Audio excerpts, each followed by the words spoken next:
datang di The Talk Show 2023 Finding Your Dream Job. Malam ini akan menjadi malam yang spesial banget karena kita kedatangan banyak pembicara yang luar biasa. Nah, sebelum kita akan masuk ke bagian talk show-nya, teman-teman semua, Bapak Ibu, kita akan mendengarkan presentasi terlebih dahulu dari Coach Haryanto Kandhani. Beliau adalah seorang achievement motivator, penulis 5 buku bestseller, dan juga sales and leadership coach. Untuk mengenal beliau lebih dekat, mari kita saksikan video profil pembicara berikut ini. Telah memotivasi lebih dari ratusan ribu orang dari berbagai kalangan. Berpengalaman belasan tahun, membawakan seminar di ratusan perusahaan dan organisasi. Untuk BUMN dan kementerian. Saya atau tidak, dunia kita sedang berubah. Lebih dari 30 kota besar di Indonesia. Berhasil membantu orang-orang meraih sukses dan perubahan hidup, membawa peningkatan produktivitas dan pencapaian target. Dengan gayanya yang inspiring, fun,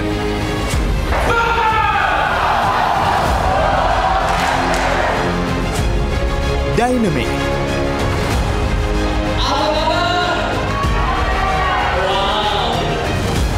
creative,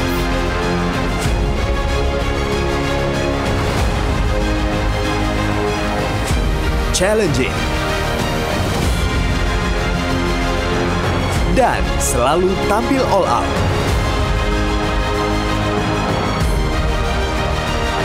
Dipercaya memberikan coaching and training program untuk X Factor Indonesia, Rising Star, Indonesian Idol, The Voice. KDI mempersiapkan setiap Miss Indonesia tampil di Miss World, membantu persiapan pencapaian medali emas bagi atlet PON, atlet Asian Games, dan juga melatih beberapa pemimpin politik serta pejabat daerah berfokus pada life-changing program.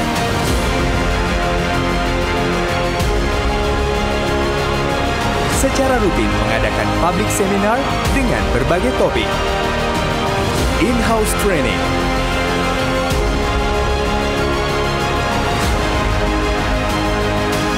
outbound, personal coaching, sales and marketing seminar, leadership training, business gathering,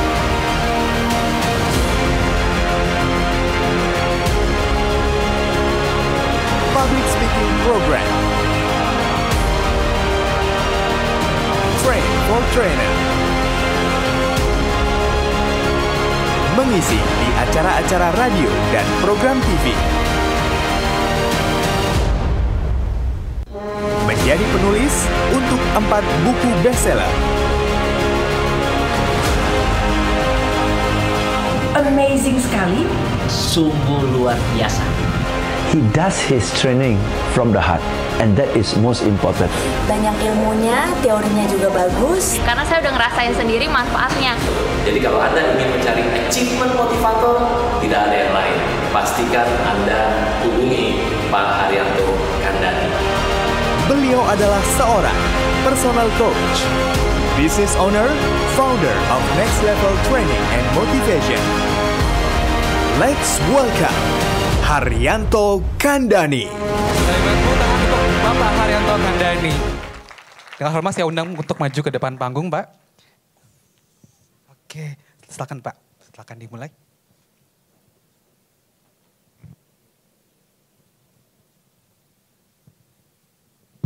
Oke, selamat malam semuanya Bapak Ibu. Apa kabar? Wow, saya yakin suaranya bisa lebih semangat lagi di malam hari ini. Apa kabar Bapak Ibu semuanya? Luar biasa. Kalau luar biasa kasih tahu teman kiri kanannya bilang saya senang lihat kamu malam hari ini. Wow, tepuk tangan dulu buat kita semua yang sudah hadir. Wow, dan ini momen yang luar biasa. Saya punya waktu singkat untuk membuka dan sudah ada narasumber lainnya. Tentunya kita akan belajar dan saya juga siap belajar. Ada Pak Rudi, Bu Temi dan juga rekan moderator nantinya. Saya diberikan tema hari ini buat kita semua, Finding Your Dream Job. Ya, Bapak Ibu nanti kalau mau mendapatkan materi hari ini nanti bisa DM saya di Instagram ya @haryanto.kandani, kata kuncinya bisa job atau finding ya atau acara City Tower. Nanti kita kasih link, Anda boleh download apa yang saya sampaikan ya. Jadi Bapak Ibu bisa belajar kembali. Saya cuma punya waktu yang singkat, semoga dari Instagram juga Anda bisa banyak belajar tentang leadership, communication, tentang bisnis. Sebelum kita bicara finding your dream job ya, boleh nggak saya bertanya, ada 3 kategori orang mungkin di ruangan ini. Siapa di antara Anda yang ada bekerja di sebuah perusahaan as a professional? Angkat tangan tinggi-tinggi, profesional ya. Oke, siapa di antara Anda entrepreneur, bisnis online, UKM, pebisnis, pengusaha atau punya toko? Angkat tangan. Oke, siapa di antara Anda yang adalah mungkin ada di dalam lingkup pelayanan ya? Ruang lingkup pelayanan. Oke, dan selebihnya mungkin ada mahasiswa, ada mungkin mahasiswi, ataupun juga ada di antara Anda mungkin ibu rumah tangga. Apapun profesi Anda, kita akan belajar sama-sama di sini. Satu hal yang menarik ketika saya diminta untuk membagikan bagaimana kita sih menemukan dream job kita. Saya tanya panitia, ini ngarahnya untuk menemukan dream job atau jadi pengusaha nih? Dua-duanya boleh. Oke, kalau gitu saya langsung dengan satu statement dulu ya. Nah, lebih bagus mana sebenarnya? Jadi pengusaha atau jadi pegawai, karyawan, jadi entrepreneur atau jadi profesional. Jujur pribadi, saya kurang setuju. Ada statement-statement di luar sana bahwa orang harus semua jadi entrepreneur. Ya, ada gerakan-gerakan seminar yang selalu berkata bahwa, oh kamu jangan jadi karyawan, ya, wah mau sampai kapan hidupmu, kamu harus jadi pengusaha. Buat saya, kalau semua jadi pengusaha, tidak ada yang bisa jadi pengusaha tanpa karyawan.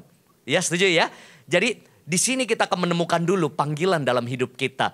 Bayangkan, setiap orang Tuhan ciptakan itu ada panggilannya. Ada yang jadi mekanik, ada yang jadi guru, ada yang mungkin jadi petani, ada yang jadi nelayan, ya, ada yang mungkin jadi tukang bangunan dan lain sebagainya. Itu yang membuat semua tatanan dunia ini bisa berjalan. Ada yang mungkin jago masak dan lain sebagainya. Nah, ini yang kita perlu temukan sebenarnya. Apa yang Tuhan mau dalam hidup kita. Jadi saya kasih gambaran dulu sebagai kisi-kisi di awal. Sebenarnya bagus bekerja, ya, punya job, atau kita menjadi seorang pebisnis. Ini sangat beda sekali mindsetnya. Pebisnis itu biasanya mindsetnya freedom. Kalau profesional mindsetnya secure, ya, pengen sesuatu yang aman, ya, aman, kepastian, pasti dapat gaji, pasti dapat THR, bisa reimburse uang kacamata, ya kan, ke dokter dibayarin, ada asuransi, which is bagus loh, ya kan. Nah, kalau pebisnis dia pengen bebas, bebas waktu, bebas keuangan, tapi yang kita lihat kan cuma seperti itu. Tapi begitu banyak bisnis yang buka tumbang, ya. Pebisnis itu menanggung resiko yang lebih besar, ya. Sedangkan karyawan profesional menanggung sebagian resiko saja. Tanggung jawabnya hanya spesifikasi daripada apa yang dia kerjakan. Kalau dia misalnya finance director, dia akan bertanggung jawab untuk finance director itu atau accounting. Tapi seorang pebisnis dia harus bertanggung jawab dengan operation, dengan apa HR, dengan apa lagi finance, marketing dan banyak hal. Jadi kita lihat perbandingannya. Kalau seorang pengusaha, ya biasanya suka tetap berpendapatan. Tapi kalau seorang karyawan suka pendapatan tetap. Anda suka yang mana nih? Mikir dulu nih, ya, karena ada yang pilih loh. Saya coba lempar ini, Anda yang pulang bisa tidur atau nggak bisa tidur. Habis saya ngomong ini, Anda bisa nggak tidur. Ada yang bahkan mungkin mau tinggalkan pekerjaannya, atau ada juga yang dari pengusaha, mending aku jadi karyawan dah. Wah pusing, pikirin mereka semua omset cuma 30 juta per bulan gitu ya, mendingan jadi karyawan. Setuju nggak? Ada karyawan-karyawan yang penghasilannya luar biasa. Saya kenal. Mereka director, mereka CEO, anaknya sekolah di luar negeri, punya mobil yang luar biasa, punya fasilitas yang luar biasa. Tapi saya juga ketemu dengan pengusaha-pengusaha yang kelihatannya keren tapi melarat. Ya, jadi ini yang kontras sekali di dunia sana. Seakan-akan kalau jadi pengusaha itu hebat, kalau karyawan itu dianggap sepele. Ya, no. Yang penting adalah ketika kita memilih satu bidang, kita harus unggul di bidang itu. Itu konteksnya. Ya, nanti kita bisa bertukar pikiran juga dari pemikiran narasumber lain ya, supaya kita memperkaya wawasan kita. Nah, kembali ke finding your dream job. Banyak yang bertanya sama saya, apalagi kalau dia dalam kondisi dilema. Saya bagusnya pilih ini atau ini. Saya sebaiknya tinggalkan pekerjaan saya atau pilih pekerjaan yang lain. Saya akan kasih panduan checklist indikator buat Anda. Siap? Are you ready? Katakan yes. Oke, saya kasih bagikan 5-6 P panduan. Bisa dibantu slide-nya? Next, kita lihat sama-sama di sini. Nah, ini nanti Anda boleh pikir baik-baik. Ini dari kata apa? Purpose. Kita hidup itu ada purpose dari Tuhan. Setuju ya? Tapi masalahnya ada sempat buku yang terkenal. Masih ingat gak? Purpose Driven Life. Kalau Anda baca itu bagus. Tapi terlalu ngambang. Karena begini, kita hidup untuk worship. Kita hidup untuk sebagai disciple. Kita hidup untuk fellowship. Iya, tapi saya harus kerja apa? Oke, ada nggak ayat firman Tuhan tentang panggilan hidup? Kalau nggak salah Efesus 2 ayat 10. Ya, correct me if I'm wrong. Kita diciptakan Tuhan untuk melakukan pekerjaan yang baik yang Tuhan Allah sudah persiapkan sebelumnya. Nah, ini yang kita harus temukan. Pekerjaan baik apa? Tidak dikasih tahu di situ. Nah, saya bantu detailkan buat Anda. Siap ya? Kalau kita mau temukan purpose Tuhan dalam hidup kita untuk urusan konteks pekerjaan, ya, biasanya tujuan Tuhan dalam hidup kita erat kaitannya kita akan jadi apa. Kita akan melakukan apa di dunia ini. Dan kita akan memiliki apa. Pertama, kita bisa cek our passion. Ya, gairah kita itu sukanya di mana. Setiap orang beda-beda loh. Ada orang dari kecil udah kelihatan passionnya. Utak-atik mainan, dibongkar, dipasang gitu ya. Ada yang suka begitu. Ada yang tiap kali lihat ibunya masak, dia juga pengen nimbrung di dapur. Ya, ada orang passionnya dengan musik. Ada orang, saya kemarin kedatangan keponakan sepupu, nggak pernah saya ketemu dia. Dia dari Medan, dari pihak keluarga istri saya. Wow, dia datang di sini, kami sediain mobil ya, fasilitas untuk antar dia. Kenapa maksud kedatangan dia? Untuk konser piano. Oh ya, saya bilang namanya Dev ya, umur 15 tahun gitu. Saya bilang, Dev, kamu dari kapan bisa? Dari kecil mamanya bilang, pegang-pegang piano tiba-tiba bisa. Nggak les loh. Dia dengar apa bisa, akhirnya di lesson jadi hebat. Kemarin kita lihat videonya, wih ini udah bukan pemain piano biasa. Beda, kelihatan passionnya di situ. Ada teman saya passionnya di dunia olahraga. Bawaannya pengen ke toko olahraga terus. Akhirnya apa? Pengen bikin bangun tempat futsal. Nah itu penjabarannya luas lagi. Saya kasih contoh begini. Saya menemukan bagaimana dalam hidup saya. Zaman dulu saya itu mall itu belum banyak. Satu mall yang terkenal adalah Taman Anggrek dulu. Begitu saya pergi Taman Anggrek dengan teman dan istri, di situ kelihatan passionnya. Kira-kira Anda tahu nggak saya ada di mana kalau ke Taman Anggrek? Saya akan kunjungi toko apa? Toko apa? Yes. Hati saya kayaknya, wah, lihat toko buku Kinokuniya, toko buku Gramedia, hati saya bergetar. Senang baca buku. Akhirnya jadi penulis buku. Istri saya udah di tempat fashion.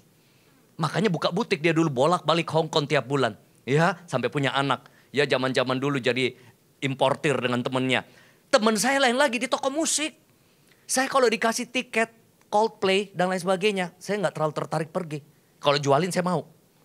Ya, saya nggak suka pergi konser. Biasa aja. Saya kalau tidak kepentingan untuk pujian penyembahan sama Tuhan, saya kurang suka beli CD-CD lagu.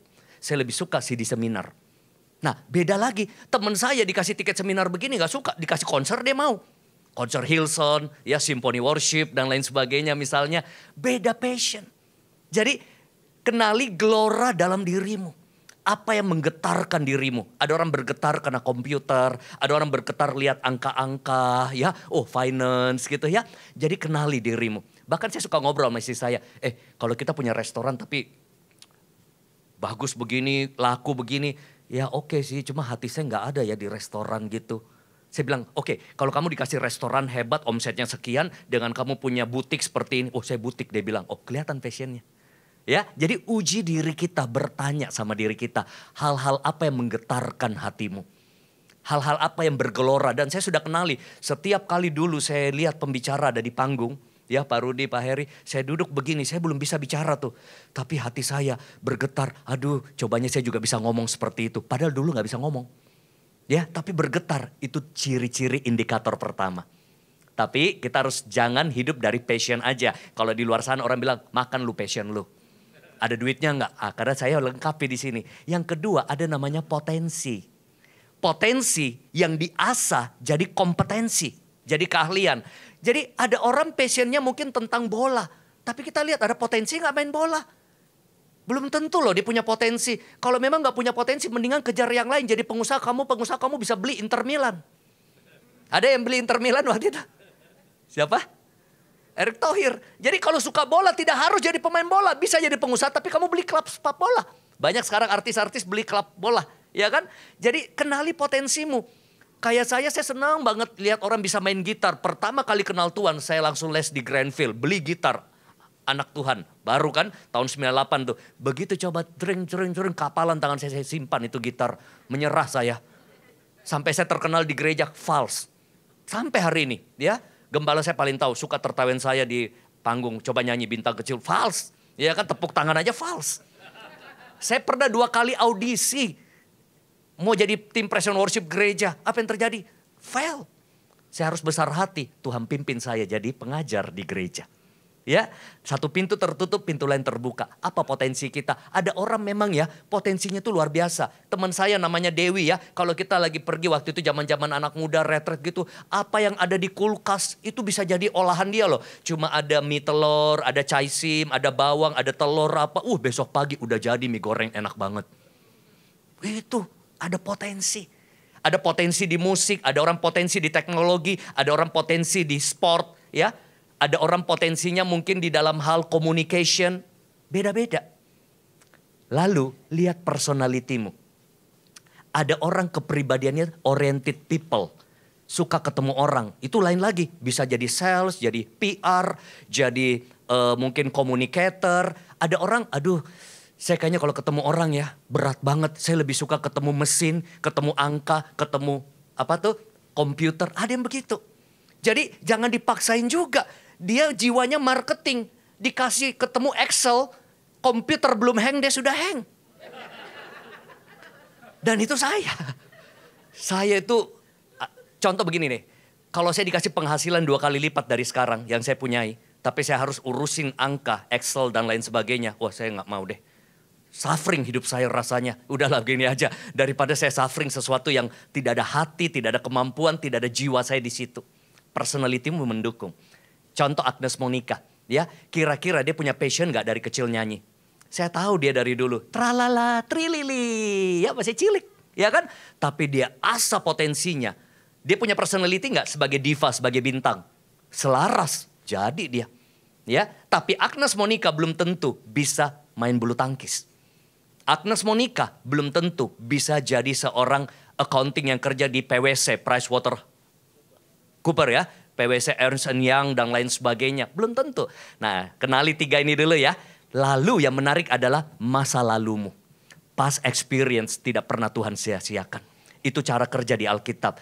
Apa yang menjadi masa lalu Daud menggembalakan domba, Tuhan pakai untuk menggembalakan Israel.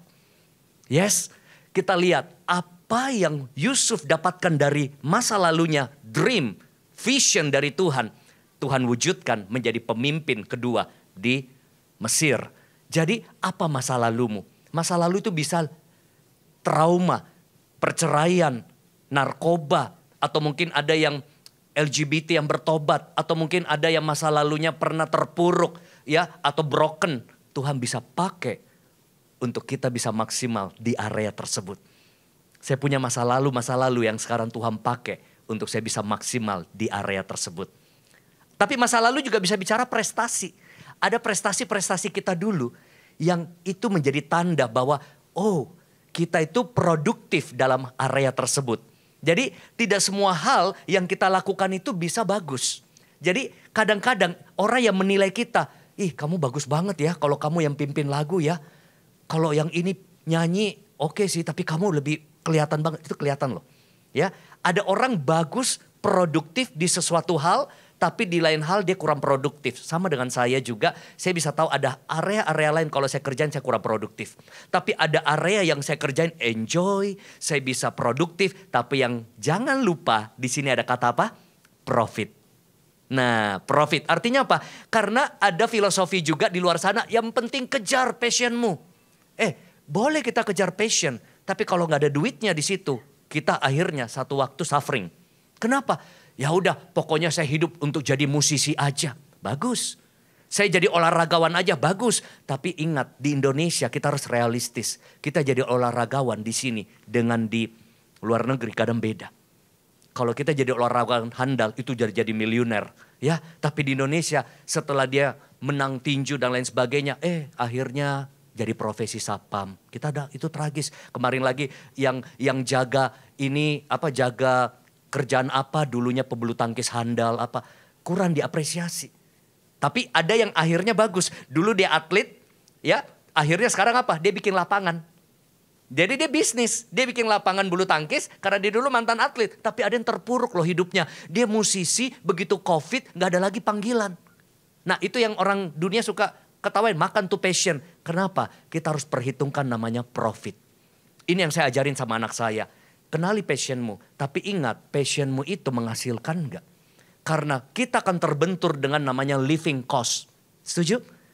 Oke, saya sukanya main bola, saya sukanya masak, saya sukanya misalnya bulu tangkis, saya sukanya main musik. Oke, tapi tidak salah, tapi itu bisa menghasilkan enggak untuk kamu menikah, kamu berkeluarga, untuk living cost kamu. Kalau enggak, kita tetap perlu mencari sesuatu yang dream job, kadang-kadang tidak ideal, memang tidak sesuai dengan passion kita, tapi bisa menghasilkan dulu sementara profit. Satu waktu kamu sudah punya profit, kamu kejar tuh impianmu. Ini indikator dulu ya. Nah, berikutnya dari mana sih uang datang? Kita harus tahu di sini. Kita lihat next. Uang itu datang ketika kita ketemu problem dan kita bisa beresin. Ada masalah, kita beresin. Beresinnya lewat apa? Produk atau jasa. Atau ada needs dan kita bisa fill it. Kita bisa penuhi kebutuhan itu jadi duit. Lihat semua hal di sekeliling kita ini. Ini pasti ada sesuatu yang berhubungan dengan problem yang di-solve. Mike ini, ya, Mike ini men-solve problem. Bapak Ibu, lebih enak pakai mic atau nggak mic? Pakai mic ya. Mic ini jadi solve. Produk ini dijual nggak? Dijual. Tadi ngobrol sama Pak Rudi dengan teknologi yang ada, itu kan men-solve problem. Untuk security system dan lain sebagainya. Di situ ada kerjaan. Di balik kerjaan ada duit untuk kita dapatkan. Hal kecil. Masalah apa? Ada orang malas ngantri. Kita mungkin buat servis biro jasa. Ya, diantriin, nanti kita bayar fee-nya. Malas pergi belanja di Thailand. Simple, jasa titip, just tip. Jadi duit gak just tip? Itu kan solve problem orang. Tapi ada namanya needs. Ada orang senengnya pengen hiburan. Wah, dia buka tempat hiburan misalnya. Ya, walaupun mungkin di luar konteks. Belum tentu selaras dengan firman Tuhan. Tapi ada juga hiburan yang bagus. Dia bikin jasa traveling, ya open trip. Apalagi banyak sekali needs orang. Pengen makan yang enak-enak, bukan masalah sih. Gak makan sih gak apa-apa. Wah, dia bikin durian campur ketan. Wah, avocado toast, apa macam-macam. Itu karena ada needs, orang pengen something yang unik makanan. Jadi ketika kita bergerak di dalam Tuhan. Tadi masih ingat beberapa P ya. Passion, profit, apalagi? Potensi. Past experience, produktif. Tapi saya lupa sampaikan dari semua itu, tahu gak yang mana yang paling penting? Pray. Doa, Tuhan kamu mau aku lakukan apa? Tadi Pak Rudi bisik sama saya, coach sudah berapa lama jadi seorang coach pembicara? Saya bilang kurang lebih 16 sampai 18 tahun. Ya, jadi pembicara. Tapi tahu gak, saya bilang sebelumnya saya itu sales and marketing di dunia properti. Ya, setelah itu saya sudah mau hampir masuk jadi pendeta. Wah, hati saya hati pendeta banget. Ya, hati pendeta banget. Sudah mau masuk, tiba-tiba Tuhan kasih saya visi. Sampai hari ini saya catat di jurnal saya. Masuk di marketplace, jadi pembicara dengan value firman. Yang kedua, danai sendiri pelayananmu. Dan yang ketiga, kamu bisa atur waktu dengan bebas. Dan contohnya hari ini. Tadi pagi saya terbang, pesawat jam 6 pagi, Batik Air. Tiba di Padang, jam 8:30, isi acara 9:30, selesai 1:30, pesawatnya 1:30. Kejar itu. Begitu saya nyampe airport sudah langsung naik pesawat. Tapi gak bawa bagasi. Supaya apa? Saya bisa punya waktu tetap komitmen pelayanan saya hari ini. Tepuk tangan dulu. Dan saya terus berdoa, Tuhan semoga jangan delay. Begitu delay, wah saya gak tahu nih. Ini acara ini saya sudah komitmen karena saya lihat brosurnya udah ada di mana-mana. Kalau belum ada sih saya masih bisa negosiasi gitu ya. Wah, jadi saya berdoa banget ya. Nah, apa yang terjadi? Karena visi yang Tuhan berikan, karena saya berdoa, Tuhan kamu mau arahkan saya kemana? Oke, ya berikutnya secara cepat ya. 5-10 menit lagi saya selesai. Sukses bukan sesuatu yang kita kejar saja. Tapi kita bisa attract. Ada istilah, jangan kejar apa yang bisa datang dalam hidupmu. Nah, prinsip Tuhan, kita harus tahu bahwa Anda lebih suka kejar berkat atau berkat mengejar hidupmu. Siapa yang mau dikejar berkat? Katakan amin. Oke, saya kasih sebuah filosofi ya. Prinsip butterfly. Kita lihat bagaimana sih caranya menangkap kupu-kupu. Anggap kupu-kupu itu jodoh. Kalau ada yang belum punya jodoh, Anda dengar prinsip ini sebentar lagi dapat jodoh. Katakan amin. Yang belum punya kerjaan, dengar prinsip ini, Anda sebentar lagi dapat kerja. Yang mau punya customer, punya banyak pelanggan, klien, ya, prinsip ini. Anggap kupu-kupu itu kesuksesan, cuan, profit, customer, nasabah, klien, jodoh. Seringkali kita kejar. Wah, kupu-kupu semakin dikejar, semakin terbang. Satu ketangkap, yang lain terbang lagi. Ya kan? Nah, bisa sih, ini kayak orang ya, kasihan banget, baru lulus kuliah, kirim 30 surat lamaran. Pakai amplop coklat zaman dulu, gak ada yang terima. Aduh, perih hatinya. Tapi kenapa ada orang belum lulus sudah didatangin headhunter. Kamu kalau lulus kita kontrak ya jadi manajemen trainee. Enak banget. Ada orang capek kejar nasabah, prospek, ditolak. Ada orang tinggal angkat telepon, saya mau masuk asuransi sama kamu aja ya. Hitungin saya polisnya. Enak banget. Kenapa? Karena ini prinsipnya. Kita lihat, kita bangun taman yang indah. Biar kupu-kupu itu datang. Taman indah itu apa? Bagaimana hidup kita bisa berdampak, punya value, punya reputasi, sehingga bukan kita capek-capek ngejar orang yang datang. Kalau dirimu jadi taman yang indah, kita gak capek-capek kejar jodoh. Kita yang pusing, Tuhan, si Acong suka sama saya, si Aan, Alian, saya pilih yang mana Tuhan ya? Nah, si Ani ya, si Acim ya, kita yang pilih. Ada kerjaan datang banyak dalam pilihan. Ya, aduh Tuhan, ada 3 job datang dalam hidup saya. Yang ini di Bintaro, yang ini di Tangerang, yang ini di Jakarta Pusat. Aduh, tawarannya bagus-bagus Tuhan. Aku pilih yang mana? Enak hidup seperti itu? Tapi untuk sampai di situ, kamu harus bangun tamanmu, reputasimu. Let me share 3 poin aja dengan cepat. Taman indah bagaimana kita bangun. Siap belajar lebih lagi 5 menit terakhir? Katakan yes. Oke, kita lihat next. Yang pertama, perbesar kapasitasmu. Ya. Semakin besar kapasitasmu, semakin banyak kepercayaan yang akan datang dalam hidupmu. Ya, masalah tidak akan jadi masalah kalau kapasitasmu lebih besar dari masalah itu. Ada orang baru kerja 2 hal, udah mumet, udah puyeng. Ada orang dikasih kerjaan sama bosnya 3-4 tugas, bisa kerja dengan bagus. Itu kapasitas. Ada orang datang kantor berharap dipromosi, tapi mentalnya saya karyawan, dikaryakan untuk melawan. Susah maju, belum lagi kena penyakit. Kudis, kurang disiplin, asma asal mengisi absen, ginjal, gajinya naik kerja lamban, pucat, dikit-dikit mau pulang cepat. And you expect Tuhan berkati kamu. Kalau tidak naik gaji, salahkan Tuhan. Berubah dulu. Ya, saya bersyukur saya tanamkan value ini sama anak saya. Dia usia 16 tahun, sekarang lagi di Surabaya. Anak SMA 1. Baru mau naik SMA 2, saya sampai terkagum-kagum karya Tuhan. Karena pandemi saja kemarin, ini anak malasnya minta ampun. Main game, Mobile Legends, Zoom, malas-malasan sekolah. Ini dia mau naik kelas 2, tapi mau masuk foundation, jadi liburnya panjang. Sekarang hidupnya berubah loh. Jam 6 pagi udah bangun, jam 7 fitness, sampai jam 9 pergi magang jam 10 pagi sampai jam 6 sore. Saya bilang sopir gak selalu bisa antar kamu ya. Kita di pick, kamu di Harmoni kerjanya di daerah ini. Dia bilang apa sama saya, kalau saya gak bisa naik Gojek. Bagaimana saya bisa sukses? Saya kaget. Karena ini anak biasanya dulu mau naik mobil aja, Pak sopir nyalain dulu mobilnya. Baru dia mau masuk. Dia gak mau dari kamarnya itu transisi panas-panasan. Sekarang beda banget. Anda you can check. @Brian Kandani, BRYANT. Saya sampai angkat topi. All out banget. Gajinya berapa magang? Cuma 2 juta. Tapi dia kasih kinerja lebih daripada orang-orang yang kerja berjuta-juta di situ. Dia jadi content creator, dia jadi model, ya. Wah, saya kaget, saya sampai kagum, waduh, luar biasa badannya six pack, ya. Ini tawaran-tawaran photoshoot sampai dia bingung, semua mau hire dia. Kemarin dia fitness, ada kalau Anda tahu ada USS Fit, ya, Sneakers, siapa itu, mau tarik dia. Lihat, karena dia mempersiapkan dirinya, sekarang tawaran sama dia yang bingung mau ambil yang mana. Sampai saya udah tahu nih ada satu indikasi. Ini tipe yang kurang mau kuliah nantinya. Dia udah sounding-sounding ke mamanya, kasih tahu saya alasan apa yang pentingnya kuliah. Mamanya sampai speechless. Ya, networking, saya udah dapat network. Kamu bisa terbuka, pikiran saya lebih terbuka di sini. Ya, karena memang saya lihat tipenya ini tipe yang praktek langsung. Ya, it's okay, saya bilang kalau kamu bisa buktikan, silakan. Jadi kapasitas. Ya, memberi lebih daripada yang diharapkan. Nah, apa kapasitas yang kita harus perbesar? Secara cepat aja. Ada 3. Kapasitas karakter. Karakter harus tangguh kalau kita ada di dunia kerja.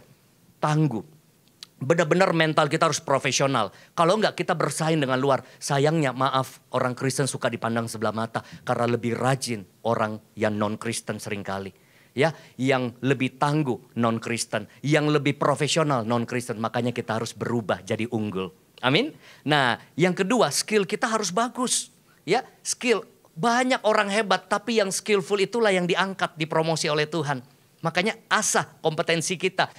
Tergantung, ada skill desain, ada skill accounting, ada skill musik, ada skill communication. Jangan sampai setiap kali kita ketemu calon klien gitu ya, kita marketing, klien bilang gini, kamu sih ngomong bagus, kalau nggak ngomong lebih bagus.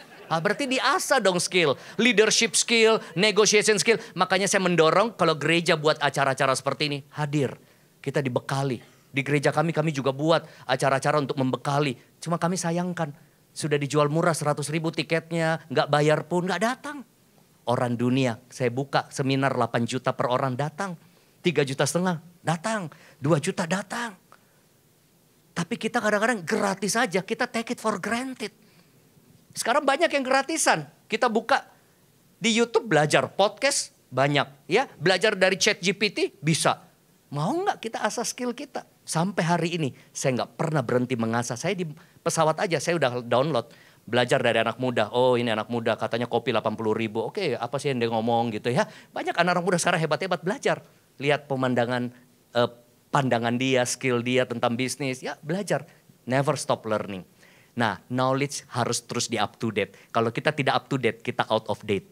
Oke, yang kedua dengan cepat. Mentalitasmu harus dikembangkan. Karena mentalitasmu menentukan fasilitas apa yang kamu dapatkan. Realitasmu. Apa mentalitas yang kita harus miliki? Pertama, kita harus bersaing dengan ini.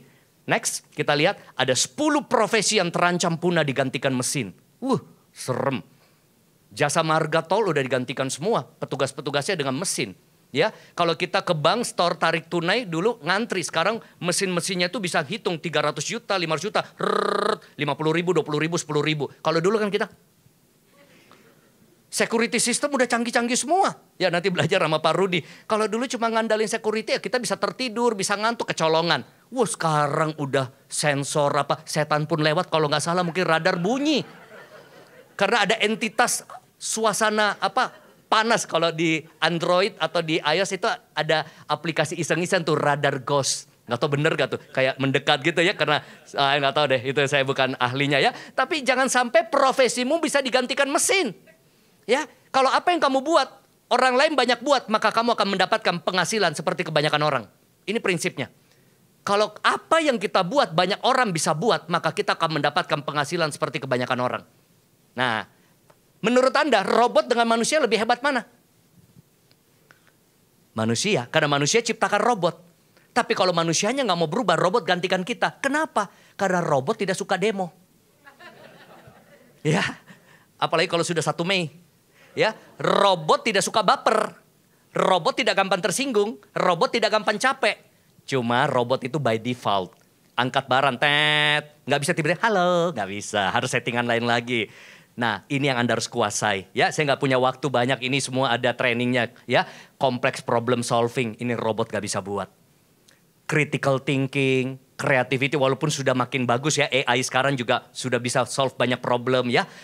Yang lucu gini, ada yayasan Kristen itu melayani konseling orang. Email sama konselor.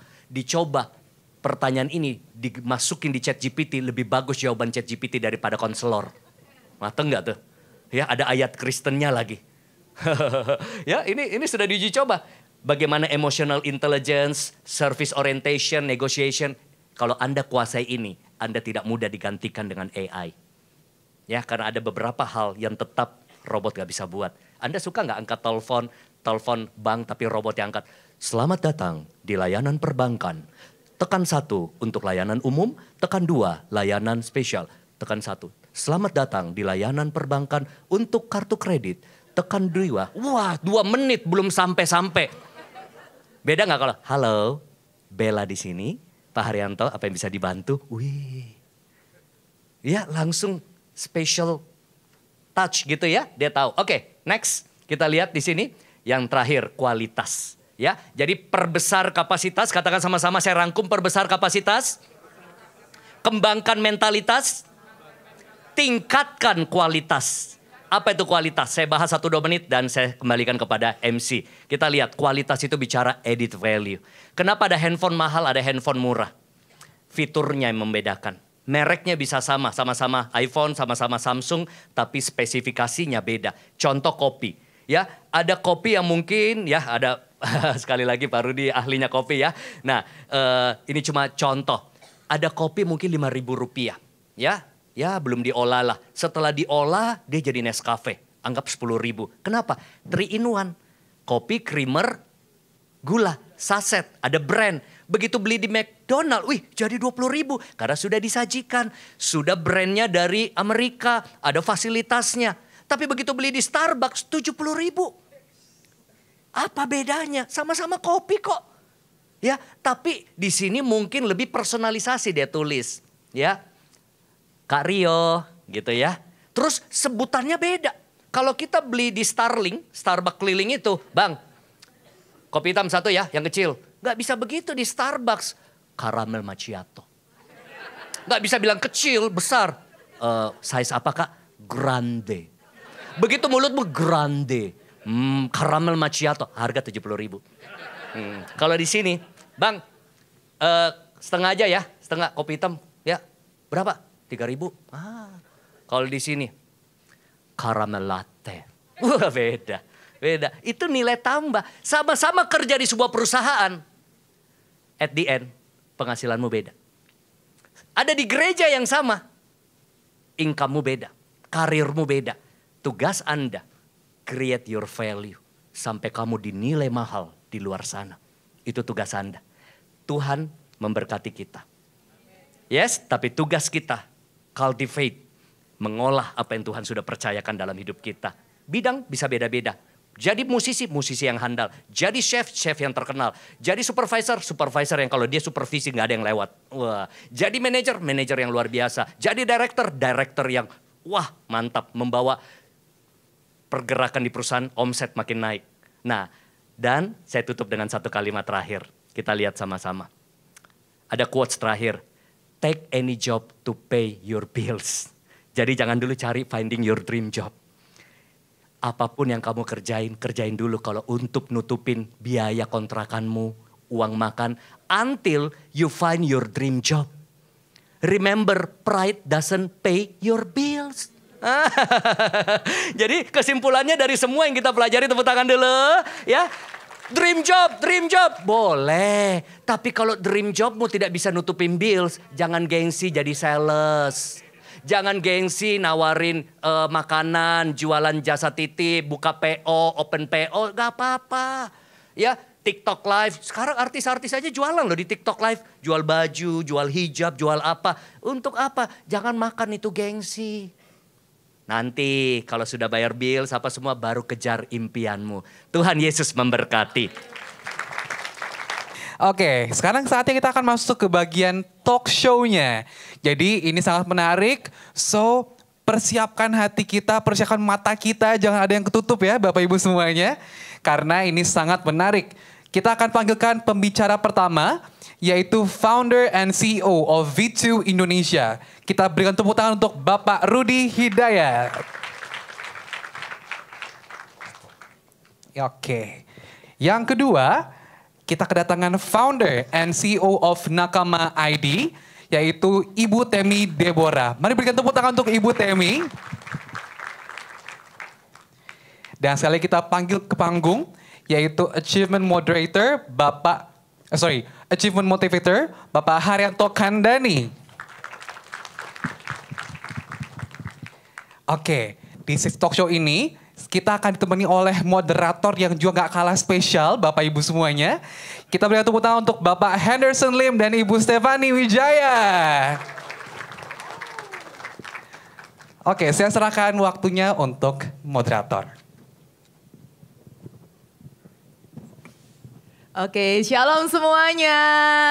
Coba saya pengen lihat dulu tangan-tangan yang terangkat semuanya. Bilang coba lambaikan diri, lambaikan cepat tangannya, kita bilang shalom gitu ya. Aduh, saya jadi grogi-grogi nih ya, berdiri di depan motivator-motivator yang luar biasa. Ada juga CEO-CEO yang luar biasa, jadi gemeteran gitu ya.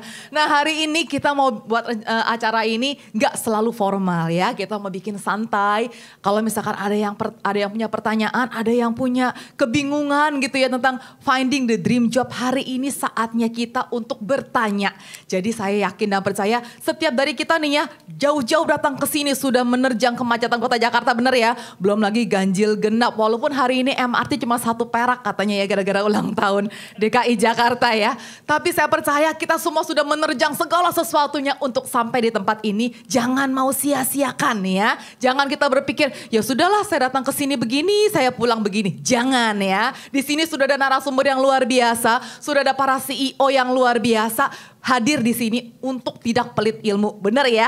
Ada Ibu Temi di sini, ada Pak Rudi di sini. Mereka nggak mau pelit ilmu, mereka ingin membagikan hal yang mereka bisa bagikan buat kita semuanya. Amin. Jadi kita expect sesuatu. Jangan kita berpikir, aduh nanti kalau aku tanya aku malu nih, ketahuan nih gitu ya.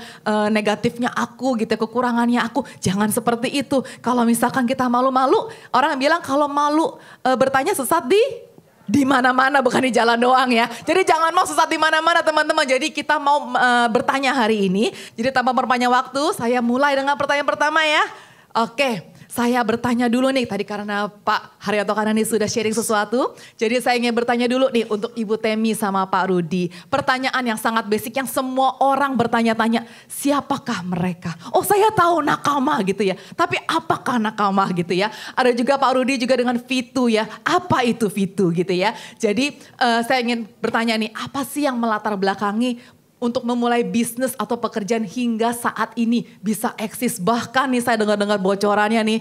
Vitu ya, wah itu luar biasa seperti tadi sudah Pak Hari Kanano sudah kasih tahu ya. Bisa ada scan, wah scan untuk security. Itu luar biasa banget. Tapi saya gak mau kasih bocoran, biarin Pak Rudi sendiri yang say something to you all. Jadi bagaimana nih, mulai dari Ibu Temi dulu mungkin ya. Apa yang melatar belakangi bisnisnya sampai saat ini. Silakan Bu Temi.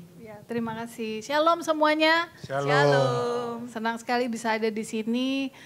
Saya Temi, CEO dari Nakama ID. Nakama ID adalah inkubator bisnis berbasis digital. Jadi tujuannya ini untuk mempermudah, mempertemukan founder startup digital dengan para investor. Nah di dalam prosesnya itu kita ada pendampingan bisnis di dalamnya. Kemudian mempertemukan mentor, kemudian memberikan pelatihan di dalamnya, kemudian memberikan investasi ke dalamnya gitu. Iya. Dan apa kira-kira yang melatar belakangi untuk sampai saat ini bisa ada Nakama ID ini? Ya, jadi waktu tahun 2015 saya membangun PT. Waktu itu PT saya itu bidangnya IT Solution. Simple sih, berpikir bahwa saya S1, S2, IT, saya pikir saya punya skill ini bisa nih dijadikan bisnis. Karena setiap kali saya punya perjalanan, saya rasanya kok mau bantuin orang nyangkutnya di uang terus gitu.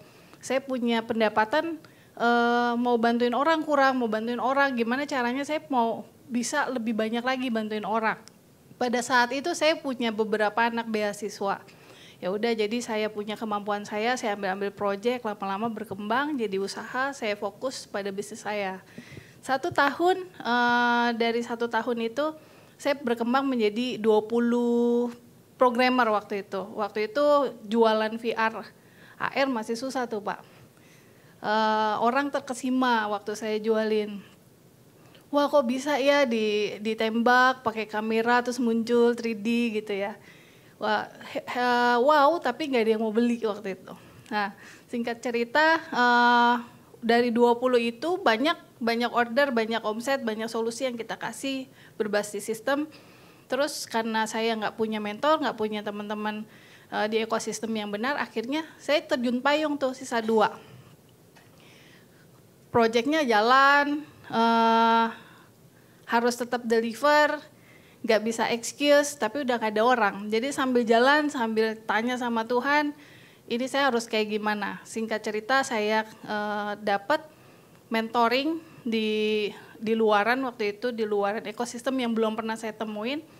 Dan di situ saya mendapatkan jawaban bahwa proses kegagalan adalah normal bagi setiap bisnis yang dilaluin.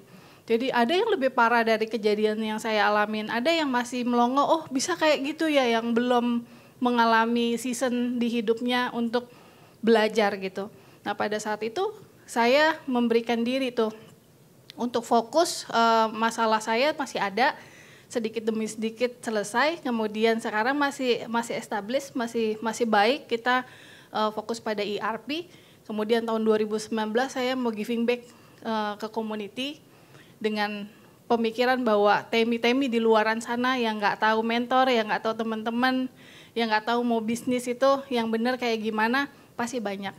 Nah Tuhan bawa saya dari perjalanan susah-susah itu dan saya bertekun di dalamnya.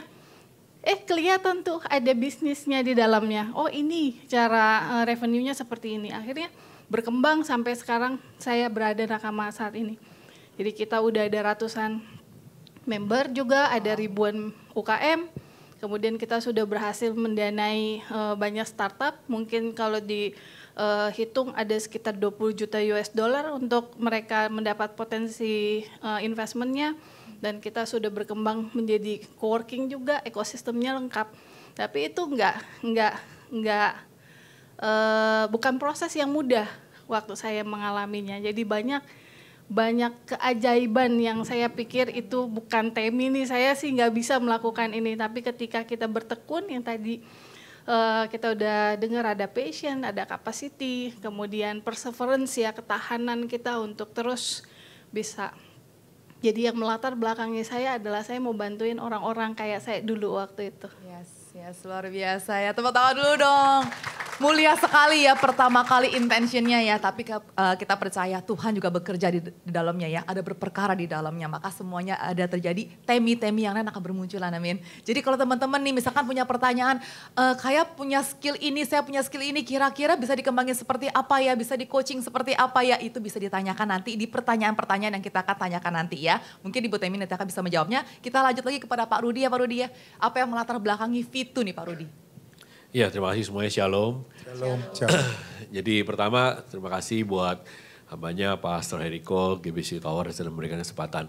Ya, saya Rudi Hidayat, saya CEO Fitu Indonesia. Fitu Indonesia itu kami bergerak di bidang digital technology, audiovisual. Jadi paling gampang kalau saya suka menceritakan, Bapak Ibu suka nonton berita semua gitu ya. Saya nonton berita, Liputan 6, Seputar Indonesia, CNBC, iNews, RCTI, MNC, Kompas TV, apapun lah itu, Net TV, Trans TV, semua siaran berita belakangnya ada display, itu semua kami supply. Bapak Ibu naik MRT 13 station, ada semua LED yang ada di dalam MRT, kita supply. Kalau yang suka naik komuter Jabodetabek, di dalamnya juga ada, di dalam kereta ada display, kami supply. Turun Terminal 3, domestik internasional, Bapak Ibu akan lihat kiri kanan ada display, semuanya juga kami supply. Dan yang paling membanggakan memang kami mensuplai ruang rapat Presiden di Istana Merdeka Jakarta, di Bogor, dan kantor Presiden, ruang rapatnya Kapolri, ruang rapatnya Ibu Puan, ruang rapatnya Pak Erlangga, ruang rapatnya Pak Erick Thohir, ruang sidang DPR, Bursa Efek Jakarta. Jadi kami supply banyak di pemerintahan. Dan tentu saja juga banyak di perusahaan swasta. Nah yang kedua, tadi diceritakan saya memang hobi ngopi gitu ya. Jadi saya ada beli franchise Anomaly Coffee, saya ada Fogo Brazilian Barbecue, jadi di dunia F&B. Lalu ada beberapa kita ada Brown Park Coffee di Pondok Indah dan The Plaza Indonesia. Dan lalu saya suka musik, jadi saya punya toko audio, jadi Bapak Ibu yang nggak tahu kenal mereknya, kita pegang di Indonesia merek Sonos, Nakamichi, Kev dan sebagainya. Jadi kami punya toko audio juga karena hobi gitu ya. Nah tadi melatar belakangi kenapa sih saya sebenarnya Bapak Ibu, jadi waktu saya kelas 2 STM, saya jadi ini orang teknis sebenarnya, orang teknisi nih. Jadi kelas 2 STM itu kebetulan keluarga saya, papi saya saat itu usahanya benar-benar bangkrut habis. Jadi saya mulai kelas 3 STM, saya belajar namanya mandiri buat bayar uang sekolah. Nah ini tadi menyangkut tadi Pak Haryanto, coach kita cerita, waktu saya lulus sekolah, Bapak Ibu, saya itu ngelamar kerja. Gampang, karena kelas 1, kelas 2, kelas 3 STM saya juara 1, juara 2. Jadi lumayan lah gitu ya. Jadi ngelamar kerja itu emang kayak gampang banget gitu, lalu masuk. Tapi Bapak Ibu tahu, waktu saya ngelamar teknisi itu, saya ngelamar pada saat hari H saya mau kerja, saya kena sakit tipes. Jadi saya nggak bisa masuk kerja. Yang ujung-ujungnya akhirnya saya ditolak perusahaan itu. Saya ngelamar lagi, diterima lagi. Hari saya mau kerja sebagai teknisi, saya dipanggil lagi oleh dulu manajer personalia sebutnya ya, bukan HRD. Lalu dia bilang, lowongan teknisi kamu tuh nggak ada lagi sekarang. Loh, saya kan sudah diterima Bu. Ya karena teman kamu sudah ambil lowongan itu. Kamu mau nggak jadi sales? Nah tadi tuh kalau Pak Haryanto bilang quote terakhir ya kan, jangan makan lah tuh dream job gitu ya. Ya. Impian saya orang teknikal Bapak Ibu. Saya orang yang di belakang meja, saya bukan orang yang di depan. Waduh jadi orang sales saya pikir pasti door to door gitu ya saat itu pikirannya. Tapi emang ya harus menghidupi kuliah gitu ya, harus menghidupi juga segala macam karena dalam keadaan kondisi orang tua. Tapi saya pikir itulah yang mendasari sebenarnya awal namanya saya bilang purpose-nya Tuhan. Jadi kalau purpose-nya Tuhan saya percaya bahwa ini yang Tuhan giring. Nah dalam pekerjaan tentu saya dibawa dengan sampai salah satu cerita ke sebuah perusahaan yang memang berteknologi juga. Nah dari situlah mulai passion saya yang dari saya remaja, pemuda gitu ya, lalu dewasa, passion ini yang muncul ya. Jadi sekali lagi memang passion betul, saya setuju dengan Pak Haryanto. Jangan sampai passion tapi Anda nggak bisa monetize. Ya, lalu percuma punya passion. Tapi saya percaya dasarnya ada tadi passion, begitu passion apa? Konsisten. Kalau kita sudah punya passion dan kita yakin itu passionnya kita, ya, dan kedua ya harus konsisten. Konsisten dengan apa? Dengan cara kita memang harus learning. Ya belajar. Saya sama nih punya hobi, toko buku. Itu sama saya demen ya. Keluar negeri sama juga. Naik pesawat saya tiap bulan mungkin sama kayak Pak Haryanto ini jumlah naik pesawat saya terbangnya itu sering banget gitu kan. Nyiapin itu untuk download semua namanya buku-buku untuk belajar maupun sekarang learning bukan hanya dari buku ya, dari YouTube dan sebagainya. Tapi saya percaya itu mungkin kurang lebih seperti itu. Yes, thank you Pak Rudi, tepuk tangan dong. Wah luar biasa ya, pengalamannya amazing. Tadi dibilangin mau kerja tiba-tiba tipes itu kayak blessing in disguise banget ya. Kelihatannya kayak wah ini bukan pekerjaan aku gitu. Tapi ternyata Tuhan punya another door to open, amin. Bahkan sekarang ini kalau nggak tipes tuh ya mungkin nggak jadi sekarang ini Pak Rudi. Bener ya, jadi kadang-kadang kalau kita bilang kenapa Tuhan ada tipes. Tapi kata Tuhan akan ada Rudi-Rudi yang lainnya, amin gitu ya. Jadi hari ini kita pengen belajar nih seperti tadi sudah dibuka dengan luar biasa banget. Tadi ada passion, tadi juga semuanya bilangnya tentang passion ya. Ada Ibu Temi tentang passion juga, Pak Rudi juga bilang tentang passion. Setelah itu aku catat di sini ada potensi personality pas experience produktif, terakhirnya jadi profit teman-teman. Jadi semuanya pasti juga kepengen gimana tuh supaya passion ini bisa terus berkembang jadi bisa menghasilkan uang gitu ya. Nah hari ini kita sama-sama pengen belajar sekali lagi nih ya Pak Henderson ya. Dan silakan pertanyaan masih terus dibuka untuk di Slido. Sudah ada beberapa pertanyaan yang masuk tapi saya tetap encourage untuk terus menuliskan pertanyaan-pertanyaan. Walau misalkan nih, kalau misalkan kita lagi ada narasumber yang lagi berbicara, terus iya ya aku pengen bertanya tentang ini, silakan ditulis lagi ya. Nanti dituliskan juga ini untuk siapa, misalkan narasumber Ibu Temi atau Pak Rudi atau Pak Haryanto Kadani. Silakan ditulis juga untuk spesifikasi. Thank you, silakan Pak Rudi. Ini saya ke Pak Rudi dulu ya Pak Haryanto. Nah kan Pak Rudi ini bicara dari bisnis V2, terus terbang Pak ke bisnis coffee. Lalu ke bisnis Vogo. Nah kira-kira nih buat kami ini, bagaimana kita bisa tahu bahwa this is the one. This is the one. Kan bukankah kita ada pepatah bilang mesti trial dulu, setia dalam perkara kecil. Cuman kita nih bagaimana bisa ini yang benar. Silakan Pak Rudi. Simple Pak sebenarnya, saya juga ngukur itu ya. Waktu kita kerja, kita gak ngerasa capek. Tanda petik. Waktu kita punya passion, apapun yang saya kerjakan. Bapak Ibu saya kerja itu kayak 24/7. Saya kerja, saya tuh tidur jam 2, jam 3 pagi bisa. Tapi saya gak bisa bangun jam 6 pagi. Jadi saya memang bekerja yang memang benar-benar full gitu ya. Kadang-kadang Sabtu sampai kadang-kadang Minggu karena sekarang ada pelayanan juga. Tapi paling tidak apa yang saya kerjakan saya gak ngerasa aduh capek nih, aduh bosen nih. Saya nggak ngerasa itu Pak. Jadi itu yang saya rasakan bahwa this is my passion gitu. Saya dan kedua learning, mau belajar terus di dalam posisi itu. Kalau coffee dan sebenarnya coffee itu sebenarnya karena saya sebenarnya hobi aja karena makanya abis itu saya masuk ke dunia F&B ya. Tapi paling tidak di teknologi yang kami terus itu yang saya belajar. Makanya tadi gue bicara Pak Haryanto, di teknologi itu satu hal, kita nggak bisa never ending ya untuk belajar learningnya. Terus harus terus belajar dan harus lebih tahu gitu ya. Besok kami launching contoh besok virtual human AI pertama di Indonesia yang kami munculkan lewat hologram. Besok kami launching di JCC, bukan lagi promo nih ya. Tapi paling nggak kami cukup bangga kemarin di Bali juga kami menghadirkan sebagaimana MetaHuman yang terkonek dengan ChatGPT.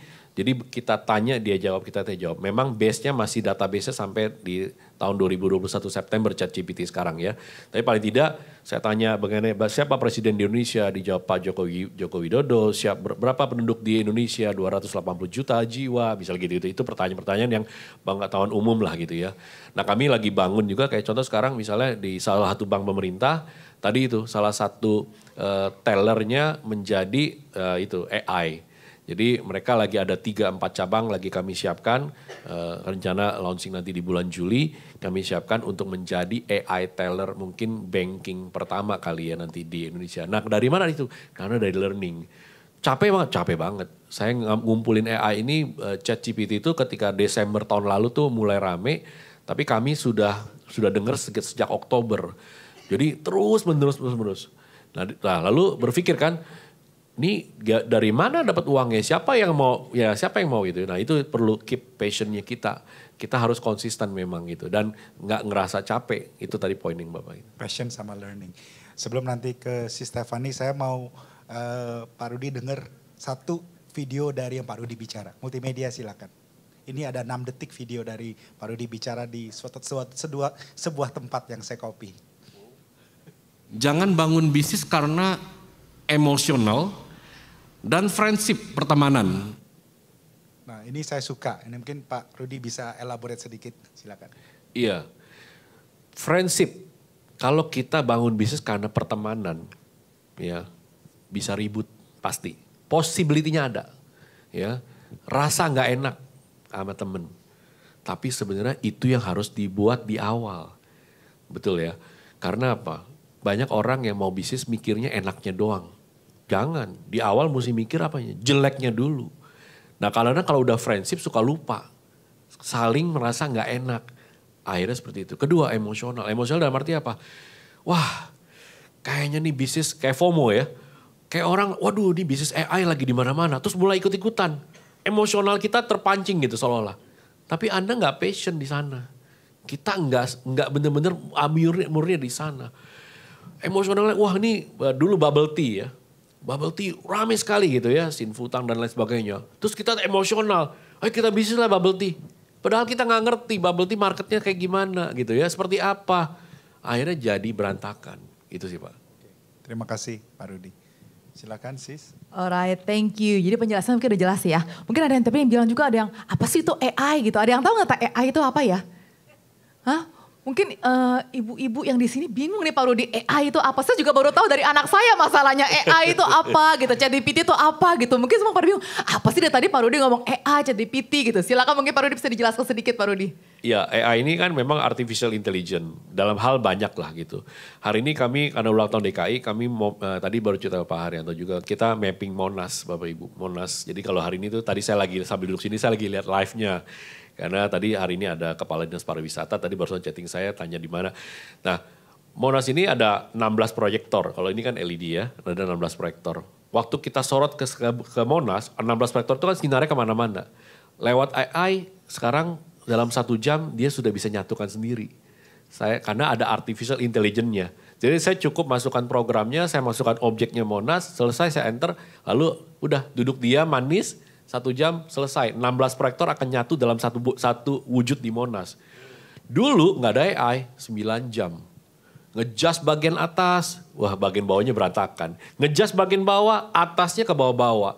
Ngejas lagi bagian tengah, ada lagi yang bagian bawahnya ke bawah-bawah. Jadi akhirnya bulak-balik sampai 8-9 jam.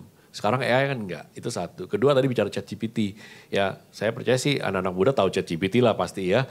Jadi sekarang ini semua orang kreasinya, kalau yang mau ini bisa tahu mungkin ada misalnya software Midjourney, kita bisa bertanya sesuatu informasi gitu kan lewat ChatGPT kan. Jadi ada informasi, siapa yang nonton, ini mungkin angkatannya bukan angkatan film Terminator 2 kali ya.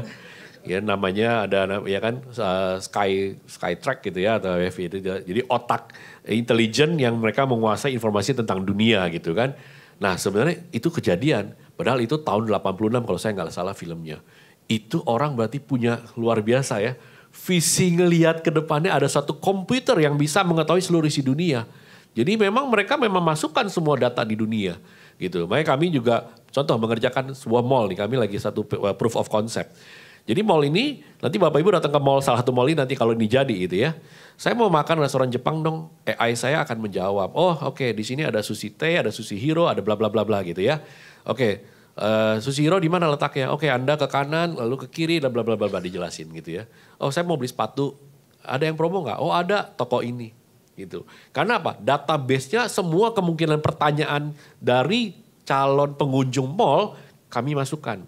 Jadi sebenarnya itu adalah informasi ya. Jadi kalau AI itu tetap masih butuh bantuan manusia untuk kita masukkan ke dalam sebuah database. Sehingga akhirnya semakin dia ditanya, semakin pertanyaan lebih sering itu akan semakin pintar. Jadi kayak orang ngafal gitu ya.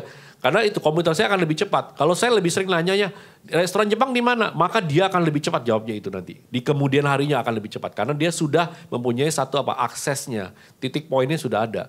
Ya technical sih banget sih ya. Tapi paling nggak AI itu adalah artificial intelligence. Satu pikiran pintar. Betul tadi kata Pak Haryanto, banyak yang akan hilang ya. Jadi semua sudah mengarah ke robotik AI. Ya, tapi saya percaya bahwa tadi, salah satunya saya tadi terima adalah emotional. Yang nggak ada heartnya. Ya kan? Semua. Saya punya AI, saya bikin salah satu namanya Vivi misalnya. Ya, si Vivi ini bisa menjawab, bisa senyum, tapi senyumnya nggak seperti seorang manusia. Walaupun kita bikin namanya virtual human-nya sekarang ini sudah versi keempat. Ya, kami dari kemarin lagi mau bikin mendatangi bagaimana Teresa Teng ke Indonesia. Kita mau bikin konsernya lewat hologramnya. Lalu Teresa Teng ini memang bisa menyanyikan lagu Indonesia. Bukan hanya lagu dia, tapi bisa menyanyikan lagu kita. Nah Teresa Teng yang dibuat ini sudah versi keempat. Sudah mirip banget dengan aslinya. Jadi kalau kita munculkan di hologram yang benar-benar kami punya 4K hologram, resolusi sangat tajam. Bapak Ibu nggak bisa lihat ini manusia atau ini buatan. That is teknologi. Ya, Nvidia satu chip komputer bulan lalu. Mereka launching satu produk yang bisa memproses 32 giga dalam 1 detik. Bayangkan, nanti kepintarannya AI nggak bisa kita pikirkan yang sekarang. Saya rasa 2 tahun lagi, boom. Jadi berhati-hati kita juga semua yang punya pekerjaan harus lebih pintar, lebih smart daripada AI. Luar biasa, thank you Pak Rudi. Jadi seperti tadi dibilangin ya 10 job yang akan di-replace sama robot tadi itu ya bener ya. Pak Haryanto Kandani ya, jadi kita harus berhati-hati. Jangan sampai kita punya eksistensi bisa di-replace sama robot. Nanti kita mau salaman sama Pak Henderson, ternyata robot gitu ya, cuma hologramnya doang begitu ya. Oke, sekarang saya buka pertanyaan untuk di floor. Mungkin ada yang mau bertanya, saudara-saudara yang ada di floor. Boleh silakan angkat tangan. Oh, oke. Dipersilahkan mungkin dibantu untuk mic-nya. Shalom semua. Shalom. Ya, selamat malam semuanya. Perkenalkan nama saya Sony. Kepada yang terhormat Bapak Rudi Hidayat, Ibu Temi Deborah dan Bapak Haryanto. Pertanyaan ini sebenarnya sih agak melenceng sih. Cuman saya ini mau tanya Pak mengenai AI human ini. Itu membutuhkan database size yang besar nggak Pak kira-kira gitu? Untuk terintegrasi gitu. Dan kedua, kan kami ada juga Pak, kami telah mengembangkan juga program AI human. Tapi dia bisa ini Pak, menghitung juga gitu kan. Analis bisnis dan customer service juga seperti Bapak yang tadi bilang itu. Kemungkinan ya kalau misalkan ada kurang-kurangnya ya kita bisa kolaborasi itu atau kerjasama. Iya baik. Iya Pak Sony. Iya. Terima kasih. Iya makasih Pak. Ya, saya jawab kalau berapa besar tergantung ya. Memang tergantung berapa banyak data kita masukkan. Tapi salah satu AI begini, semakin jawabannya panjang, semakin dia akan punya delay, latency namanya. Jadi kalau saya tanya, misalnya siapa presiden Indonesia, ya saya hanya nyiapin cukup Joko Widodo. Tapi kalau saya nyiapin ya, Presiden Indonesia adalah Joko Widodo, lahir tahun sekian-sekian dan beliau berasal dari Solo, bla bla bla bla bla. Misalnya contoh, semakin panjang saya create jawabannya, semakin ada latency. Jadi AI itu harus di-create ya dengan efisiensi data. Jadi jumlah nggak bisa dihitung Pak, karena biar gimana pun ya kita tergantung lagi prosesnya gitu. Tapi sebuah banking aja kami menyiapkan dengan kondisi misalnya 1 tera atau 2 tera, kalau basic questionnya sebagai teller itu adalah more than enough gitu. Kalau kerjasama nanti kita ngobrol Pak di belakang. Terima kasih. Oke, saya sekarang move ke sebelah sini ya. Nah ini ada pertanyaan dari Slido Pak Coach. How do you know that you might already working your dream job? Anda tanya. Maybe you are not aware of it, but actually you are in it already. Oke, bagaimana kita mengetahui bahwa kita sudah ada di dalam dream job kita? Mungkin kita sudah ada di dalam situ atau belum? Sebenarnya yang tadi Pak Rudi katakan itu salah satu indikator ya. Kita rasanya kok nggak capek, kita enjoy walaupun mungkin harus kerja keras. Karena ada orang kan baru kerja berapa jam kayaknya mengeluh terus, sudah 5N, ngeluh, ngedumel, ngoceh, ngeyel, ngegosip. Ya, tapi ada orang enjoy. Tapi ada lagi faktor lain kita bisa juga tambahkan mungkin gini. Bagaimana kita menyadarinya ketika apa yang kita lakukan itu kita benar-benar bisa menikmati dan juga menghasilkan. Nah jadi selain menikmati kalau kata Pak Rudi itu monetize. Jadi itu sudah indikatornya. Kita bisa nikmati, kita bisa menghasilkan dan bermanfaat bagi banyak orang. Jadi kadang-kadang kan kalau kita mau naik level lagi bukan cuma sekedar sukses. Tapi bagaimana kita signifikan. Bukan cuma buat diri kita, tapi ini bisa membantu banyak orang. Saya rasa kalau sudah bisa dinikmati, menghasilkan, bisa berdampak, kita harusnya sudah on the track seperti itu. Menjadi berkat buat banyak. Iya, oke. Thanks Coach. Oke, thank you. Selanjutnya saya akan bertanya kepada Ibu Temi. Ibu Temi ya, ini ternyata di Slido banyak banget yang nge-like ya. Kayak pertanyaannya susah gampang gitu ya. Saya kasih pertanyaan kepada Ibu Temi saja ya. I have multiple skills and a high adaptability level which actually makes it harder for me to determine my dream job. Jadi dia mungkin saking banyaknya skillnya, jadi dia bingung gitu ya, my dream job itu yang mana gitu. How can I find a job that truly suits me? Oke. Iya. Ini dulu aku juga pernah di posisi ini. Merasa multitasking adalah salah satu keahlian, ternyata itu adalah kekurangan. Karena ketika punya banyak banget yang dibisain, itu nggak akan ada yang fokus, yang tajam benar-benar mendalam. Jadi waktu tahu itu saya tentuin, saya mau fokus di mana, saya mau expert di mana. Itu yang pertama, jadi kita harus punya tujuan. Karena bandara sebesar apapun nggak bisa nentuin tujuan penumpangnya. LA, saya mau ke LA, Makassar, saya mau ke Makassar. Jadi enggak, tapi bandara kecil kalau kita mau tahu tujuannya kemana pasti juga nyampe. Artinya teman-teman bisa berawal dari apa yang dimiliki. Mulai dari apa yang dimiliki, kembangin di situ, perseverance nanti akan membentuk ketahanan. Jadi tadi yang udah di-share sama Pak Heri, kemudian kita tahu bahwa apa sih namanya, kalau melakukan sesuatu kita nggak akan merasa lelah, kita nggak akan merasa passion. Kita kalau udah passion tuh nggak akan merasa lelah, nggak akan merasa capai. Terus kalau ada masalahnya tetap ada dan bisa menghadapinya dan menyelesaikannya sebagai pemenang. Nah itu ada indikator-indikator seperti itu ya. Itu melahirkan ketahanan. Ketahanan itu akan disertai dengan jam terbang. Jadi teman-teman tahu tujuan, kemudian mau dalam proses gitu. Jadi kalau udah banyak skill yang dimiliki ya maunya kemana gitu. Maunya kemana, mau jadi apa, 10 tahun lagi, 20 tahun lagi mau jadi apa. Mendekatkanlah diri segala activity, segala ilmu, segala skill, pekerjaan dan step langkah tuh ke arah 20 tahun, 30 tahun teman-teman mau ada di situ.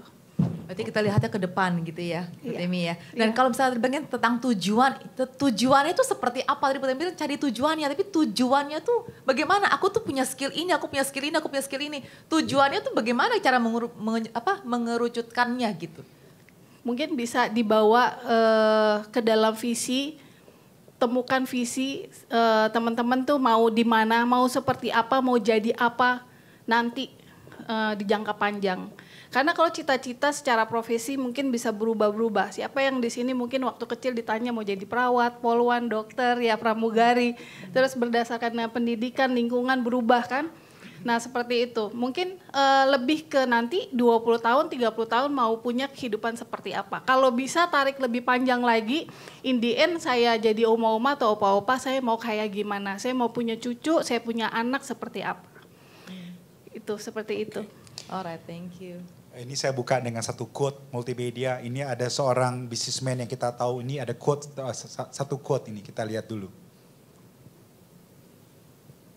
Jangan bekerja untuk uang, tapi buatlah uang bekerja untukmu. Nah ini saya buka buat Pak Haryanto boleh, Pak Rudi boleh. Impian orang tuh ada bekerja suatu saat saya punya financial freedom. Jadi nggak kerja begitu-begitu aja. Nah ini ada satu pertanyaan juga. Saya udah kerja selama 5-6 tahun. Cukup. Bagaimana saya bisa melangkah pindah kuadran lah istilahnya. Nah itu silakan Bapak dan Ibu. Ada yang mau menjawab? Oke. Memang untuk pindah kuadran itu bertahap ya. Jadi kalau berkaca pada pengalaman saya sendiri. Kalau kita mengacu 4 kuadran. Ada namanya kuadran employee. Saya mengawali karir sebagai employee, ya, sebagai sales dan juga di situ saya dapat fixed salary dan commission. Itu mungkin sekitar 20 tahun yang lalu. Tapi dari situlah saya mulai berpindah ke self-employee. Self-employee adalah seperti seorang MC, seperti seorang dokter, seorang coach, ya, seorang mungkin entertainer, ya, penyanyi dan lain sebagainya, pengacara. Jadi dia bekerja untuk dirinya sendiri. Jadi kadang-kadang kita bisa berpindah kuadran atau masih ada di beberapa kuadran sekaligus. Nah saya berpindah ke self-employed. Setelah saya membangun di dalam self-employed, saya punya income yang saya bangun aset. Saya mulai masuk juga di dalam bisnis. Ya, saya bisa mulai membangun bisnis. Ya, ada yang berhasil, certain period gagal. Waktu kena COVID juga yang lalu pandemi dihantam bisnis travel kami. Ini kami lagi bangun lagi bisnis di klinik ya dengan istri dan partner ya. Di situ bangun bisnis termasuk juga lembaga kami, lembaga saya. Jadi saya self-employed tapi kami juga punya lembaga. Nah dari income yang ada kami generate, kami masuk di investor. Ya, kita mulai berinvestasi di properti, di beberapa instrumen dan lain sebagainya. Jadi memang kuadran ini memang kalau di luar sana ada yang penganutnya ekstrim. Pokoknya kita itu harus jadi business owner. Tapi saya pernah merenung. Yang tadi saya bilang kalau semua business owner, siapa nih yang kerjain pipa-pipa semua, ya kan? Siapa yang instalasi, siapa yang ada di pengecoran, siapa yang ada di pertambangan. Jadi saya sampai sebuah pemahaman bahwa yang penting kita temukan adalah memang panggilan hidup kita. Ya kalau istilah Bu Temi itu tujuan kita mau jadi apa nih? Nah tujuan itu salah satunya kita nggak bisa tanya orang saja, kita harus tanya pencipta kita.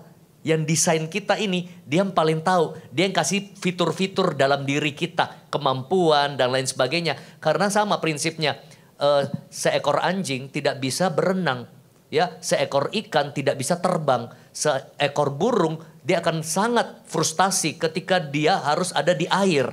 Jadi ternyata Tuhan ciptakan kita dengan fitur, spesifikasi atau bahasa Kristennya karunia, bakat, talenta, panggilan hidup. Itu yang kita harus temukan. Once kita temukan itu, kita align, kita selaras, itu maksimal. Yang backup kita kerajaan Allah. Makanya ada orang dipanggil memang jadi pendeta. Ada yang dipanggil memang jadi full-timer gereja. Ada yang dipanggil menjadi chef. Nah jadi saya sampai di filosofi, saya kurang setuju dengan filosofi di luar bahwa wah kalau kamu nggak bisnis, kamu itu nggak bisa. Kamu harus jadi investor. Tidak semua orang kompatibel di situ. Tapi yang saya setuju adalah begini, jadilah unggul di bidang kita.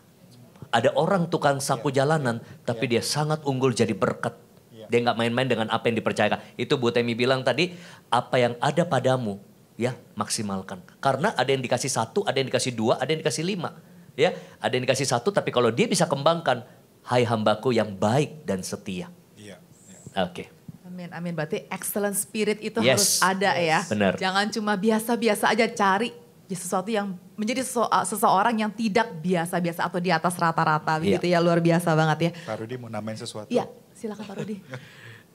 Iya, kalau menurut saya tadi kan udah sharing Pak Haryanto mengenai kenapa menurut saya 5 tahun merasa bekerja baik bisa contoh ya. Tapi sebenarnya ada mentalitas, betul tadi. Saya ingat Jack Ma selalu ngomong begini, today is difficult, tomorrow is more difficult, but the day after tomorrow is beautiful, but people die tomorrow night. Ya, Bapak Ibu kadang-kadang kita ini mentalitasnya ngerasa udahlah cukup, ya saya ngerasa cukup baiknya saya udah cukup, ya bukan mikir juga susahnya juga cukup, tapi baiknya kadang-kadang orang yang merasa kayak juga cukup itu kadang-kadang sebenarnya ada problem. Ada yang sesuatu yang harusnya dilangkahi lebih dari itu. Kapasitas tadi Pak juga sampaikan gitu ya. Bagaimana berkat tadi ngejar kita gitu kan. Saya waktu membangun perusahaan teknologi saya berpikir begini. Bagaimana orang cari saya, orang punya image bahwa Vito Indonesia itu company teknologi gitu kan. Wah, the important maksudnya yang paling penting adalah apa? Gimana saya mengerjakan sebuah project pekerjaan yang sangat mempengaruhi secara publik. Jadi kapasitas yang harus memang saya besarkan. Mungkin saya pernah menangani memang banyak misalnya pengamanan Basarnas. Ketika Air Asia jatuh, saya lupa tahun berapa saat itu. Ya, Pak Yusuf Kalla sebagai wakil presiden datang sebuah command center untuk melihat. Jadi kami banyak menangani command center monitoring. Tapi bagaimana sekarang kapasitas saya perbesar. Kapasitas ini membuat jadi banyak orang yang akan mencari kami gitu kan. Ini yang kita bentuk kapasitas tadi dan mentalitas sih, itu sih Pak. Oke, thank you luar biasa. Jadi sekali lagi ya tentang mentalitas, kapasitas semuanya itu perlu banget ya. Tadi Jack Ma tuh bilang bener banget ya. We don't know what will happen tomorrow gitu ya istilahnya ya. Kita berharap besok aku akan lebih baik lagi. Iya kalau misalkan kita sempat besok gitu ya untuk hidup. Thank you banget. Dan sekarang ini kita akan masuk ke pertanyaan Slido lagi. Ada pertanyaan seperti ini untuk Pak Rudi lagi kebetulan. Bagaimana melangkah dari seorang karyawan yang secure dengan gaji yang cukup menjadi seorang bisnismen tanpa gaji tetapi berpotensi financial freedom. Terima kasih ya. Ini saya ngalamin Bapak Ibu waktu saya memang mau pindah dari kerja jadi entrepreneur. Saya doanya wah panjang banget lah gitu ya. Bergumulnya panjang banget. Tapi saat itu dari sejak saya remaja pemuda saya tanam Mazmur 127 ayat 2. Ini yang saya tanam Bapak Ibu ya. Bahwa sia-sialah orang bangun pagi-pagi, duduk sampai jauh malam, makan roti dengan suap payah, tapi Tuhan memberikan pada orang yang dicintainya. Selalu saya bilang, Tuhan cinta saya enggak ya? Kalau Tuhan cinta saya, akhirnya saya melangkah. Karena saya yakin Tuhan cinta saya. Itu satu ya. Kedua memang, naik turun pasti terjadi. Saya tahun 92 baru mendirikan perusahaan. 98, krisis moneter dan kerusuhan. Betul ya? Jadi baru namanya hidup 5-6 tahun, buset dah. Lalu tiba-tiba seperti itu. Tapi justru journey suksesnya Vito Indonesia akibat kerusuhan. Karena apa? Tiba-tiba saya bisa melihat sebuah small hole di dalam sebuah kesulitan. Jadi tiba-tiba saya tercetus sesuatu gitu ya. Dari yang waduh ini sulit banget. Dolar ngampun-ampunan dari 2.000 dolar itu ya 2.200 sampai jadi 16.000. Ya, akhirnya sesuatu yang saya cari dapat. Nah, bicara soal makanya kenapa kita sampai ya merasa jadi karyawan tuh enak ya, nggak punya resiko gitu kan. Tapi ya jadi seorang pengusaha juga ya walaupun kita punya resiko ada enaknya juga kan. Jadi kalau mau bicara enak-enak dua-duanya ada enak dan gak enak gitu kan.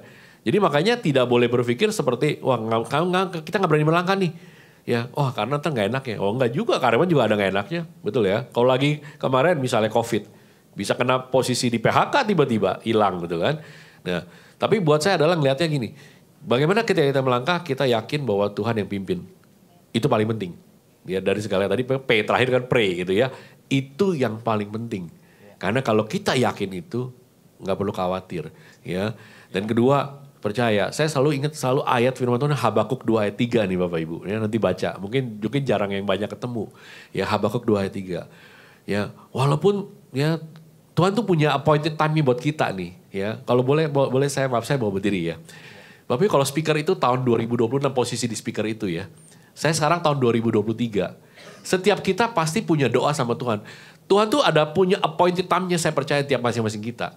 Kalau appointed time Tuhan contoh 2026, saat 2023, saya doa sama Tuhan 2024. Aduh kerja saya belum juga beres. 2025, aduh kok usaha saya juga belum sukses.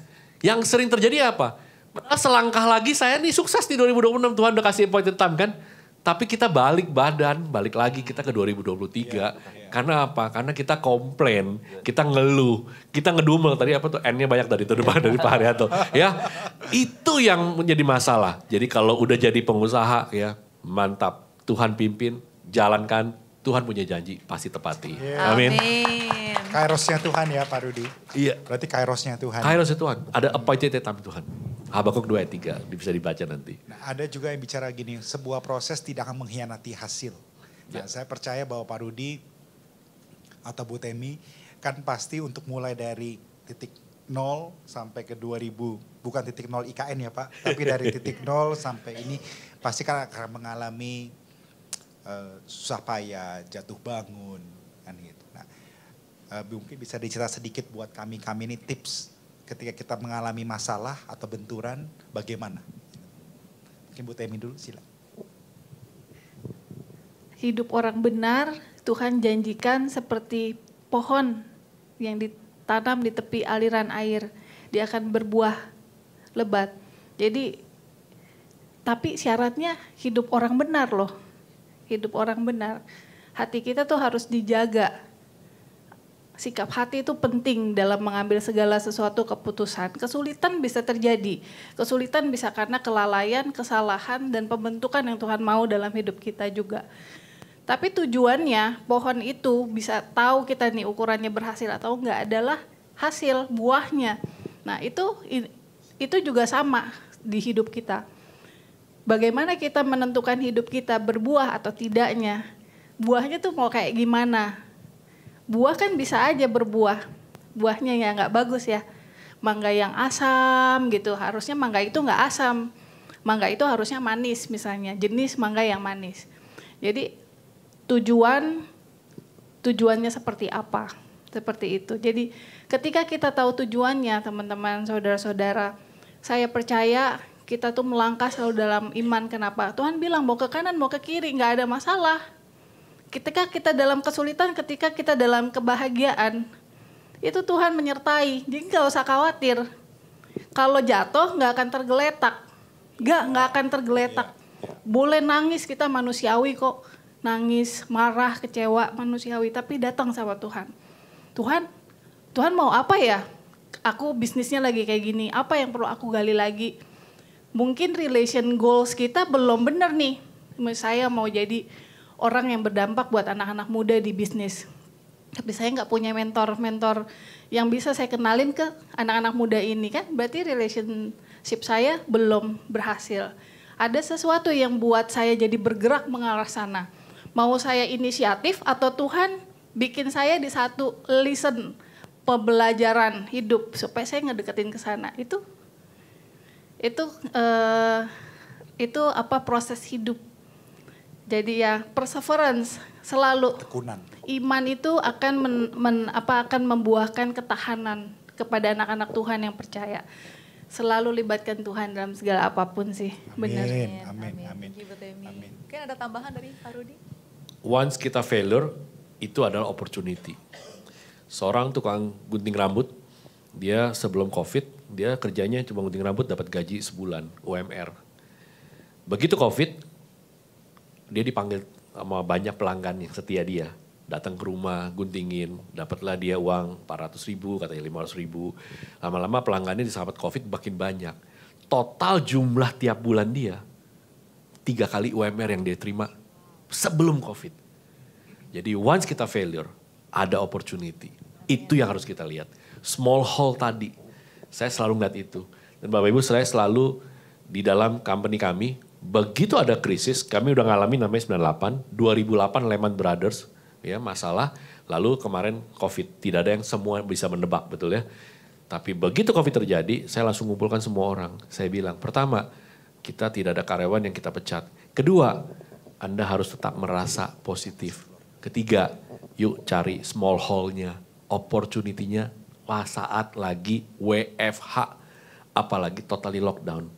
Langsung semua orang terpacu, karyawan kita semua terpacu, membuat sesuatu yang mereka bikin ide, bikin kreatif, bikin konten, bikin segala macam. Makanya failure itu adalah opportunity. Sesuai dengan huruf Cina Wei Chi ya Pak. Berarti ya Pak. Oke, ada pertanyaan dari Slido untuk Pak Haryanto Kandani. Bagaimana Anda membedakan antara mimpi dan tujuan dan bagaimana Anda merumuskan tujuan yang dapat dicapai? Oke, jadi memang antara mimpi dan tujuan. Kalau mungkin bagi saya itu mimpi itu sebuah hal yang bisa muncul di dalam hati dan pikiran kita akan sesuatu yang kita mau capai. Tapi mimpi itu tidak akan terwujud kalau kita hanya tuangkan dalam bentuk mimpi. Saya suka bilang begini, untuk membuat mimpi itu terjadi kita harus bangun dari tidur kita. Ya, yaitu kita melangkah menetapkan tujuan atau dengan bahasa manajemennya itu goal setting. Jadi ketika kita sudah punya mimpi, kita harus membuat sebuah action plan. Ya, bagaimana mimpi ini bisa terwujud? Apakah mimpi ini realistis? Apakah mimpi ini dalam jangkauan kita? Apakah mimpi ini dalam kendali kita? Nah, kalau iya, bagaimana kita menetapkan action plan? Misalnya, karena mimpi itu banyak. Ada yang mimpi untuk bisa punya yayasan sosial. Ada yang punya mimpi untuk bisa punya income sekian. Ada yang punya mimpi membangun sebuah perusahaan yang IPO. Ya, itu mimpi. Dan memang itu doa kita semua harusnya. Bahwa Tuhan kasih saya dream. Karena Tuhan adalah Tuhan yang memberikan mimpi. Dream and vision. Nah, tapi setelah kita dapat mimpi itu, ada banyak hal PR kita. Kita harus action, kita harus menyusun strategi, kita harus mungkin lalui jatuh bangun, kegagalan, sampai mimpi itu terwujud. Jadi saya pun juga punya banyak mimpi yang Tuhan bawa saya mencapainya. Tapi saya belum puas, saya percaya masih banyak hal-hal yang Tuhan sediakan. Tuhan bawa saya punya mimpi lebih lagi untuk mungkin 5-10 tahun ke depan. Ini yang juga saya minta. Nah, setelah kita dapat, kita mulai minta strategi-strategi dari Tuhan. Ya, jadi tergantung mimpinya seperti apa. Yes, thank you. Thank you. Coach, Pak Rudi dan Bu Temi, ini pertanyaan masih banyak tapi waktunya jalan terus. Jadi kami minta maaf untuk setiap pertanyaan yang belum bisa dijawab. Jadi untuk sebelum kita hand over ke MC, saya dengan hormat minta closing statement. Masing-masing singkat aja sebagai pembekalan buat kami malam ini. Apa yang harus kami kedepankan, kami sebentar lagi akan masuk ke semester kedua. Apa kira-kira closing statement yang bisa membekali buat kami-kami ini. Silakan mungkin ladies first ya, mungkin Bu Temi. Kalau dari saya, ini yang saya pakai selama ini ya. Karena saya adalah anak Tuhan, saya berpikir just do it, but do it with excellent, gitu. Itu dari saya. Just do it, but do it excellent. Oke, thank you Bu Temi. Thank you Bu Temi. Dari saya 3S. Satu adalah smart. Kita kerja lebih smart, kita usaha lebih smart. Kedua, speed. Karena ya presiden kita bilang, sekarang bukan perusahaan yang besar yang bisa menang pertandingan. Perusahaan yang paling cepat yang akan menang pertandingan. Di speed up kita harus benar. Ya, tidak boleh kecepatan, tidak boleh juga terlambat. Speednya harus benar. Makanya sekali lagi speednya harus benar. Yang terakhir ketiga adalah spirit. Semangat, nggak boleh hilang. Tetap semangat. Walaupun ada jatuh, bangun, nggak perlu khawatir. Tuhan beserta kita. Amin. Amin. Just do it, 3S, lalu coach menutupnya silakan. Kalau Pak Rudi 3S berarti saya 3M. Tapi sebelum 3M saya terpikir satu hal tadi mengenai finding your dream job. Sebenarnya kalau kita mengerti ini, bahkan even kita sebagai ibu rumah tangga itu sebuah job yang sangat mulia. Memang dia nggak kerja sebagai pengusaha. Dia tidak kerja jadi investor, tapi dia kasih waktunya buat anaknya. Anaknya jadi orang hebat. Itu panggilan juga. Ya, jadi temukan itu. Nah, 3M dari saya adalah, tadi pertanyaannya juga bagaimana menghadapi semester kedua. M yang pertama, belajar selalu menerima kenyataan. Accept. Ada banyak hal yang tidak ideal. Covid, krisis, fluktuasi, saham, apapun. Ya, jalanan macet atau tidak, kebijakan pemerintah. Biasakan menerima kenyataan. Ada hal-hal yang kita nggak bisa kendalikan. Yang kedua, disinilah menyesuaikan diri. Sebenarnya prinsipnya sama kalau Anda gali dengan istilah yang berbeda. Ini small hole-nya, menyesuaikan diri dengan situasi yang ada. Barulah yang mungkin Bu Temi juga katakan, mengandalkan Tuhan di berbagai situasi. Jadi 3M dari saya. Menyesuaikan diri, itu adalah bagian kedua ya. Tadi yang pertama adalah menerima kenyataan. Accept, adapt. Dan yang terakhir tentu andalkan Tuhan. Oke, terima kasih. Just do it, 3S dan 3M. Oke, mari kita berikan tepuk tangan buat Pak Rudi, buat Bu Temi, dan Pak Haryanto. Kita bangkit berdiri dan saya serahkan kepada MC.